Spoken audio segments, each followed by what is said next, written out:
Meron kayo sinasabi na maliban dito sa alokasyon per congressman and per senator, meron pang alokasyon for leadership. Ano yon? Mhm.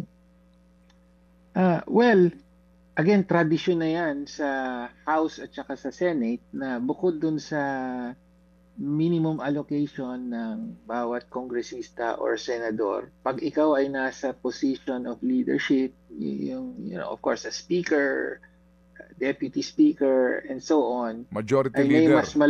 majority leader, meron kang mas malaking alokasyon. Mhm. So, mas malaki ang mas maraming projects ang pwede mong i-nominate and so on. So, parang yun yung pribilehiyo ng leadership. So ngayon po sa House, ang leadership, kung sakasakali po itong binabanggit nyo na 24.6 billion na remainder na leadership budget po sa DPWH budget, maaari sa House, Speaker, Majority Leader Sandro Marcos, at ilang pang mga leader dyan. Ganun po iyon? Tama po yan. At pati Senate. So pinaghahatian yan ng House and Senate. Opo, opo. Sige, so ito pong pagkakalusot ngayon ng budget po sa lower house, no? Ay hintayin niyo po yung version ng Senate. Kayo ho ba sa Makabayan nakasisiguro na may mauupo dito po sa Bicameral Conference Committee? Are you assured by the minority leadership na may isa man lang po taga Makabayan na makakaupo? Never po nangyari yan in the past at palagay ko hindi pa rin mangyayari yan sa darating na BICAM. We will try, no? Pero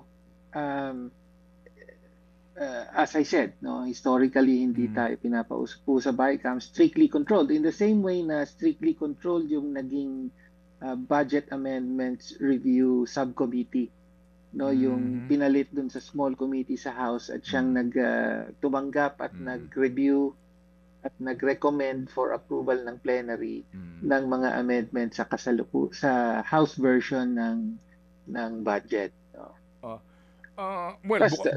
Tas Kated, tingin ko hindi kailangan may magpagbanggit lang ako about yung unprogrammed appropriations na kasi ito naman yung parang pork barrel ng presidente mismo. So kaya importante 'yon na may amount pa rin na, 'di ba? Malaking issue nga na hindi siya tinanggal. Tapos ang sinasabi ng Committee on Appropriations Chair si Congresswoman Swansing, tinanggal na raw yung linya sa unprogrammed appropriations para sa infrastructure. No, kaya sinasabi niya, okay na yan, hindi na parang ganoon ang gustong iparating na hindi na ito magagamit katulad ng 2023 and 2024 dahil napakalaking mga halaga totaling to 214.4 billion pesos na dagdag na mga infrastructures ang pinondohan mula sa unprogrammed appropriations. At ako, ayon sa batas, diretsong presidente ang nag-aaproba ng bawat isa sa mga ito. Opo, no? opo.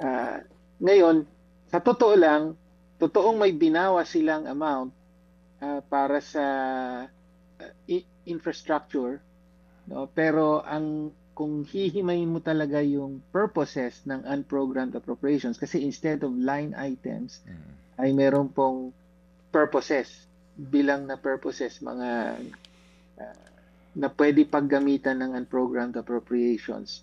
Actually, kung aaralin mong mabuti, meron pa ring 5 billion pesos na amount na nakalaan para sa infrastructure.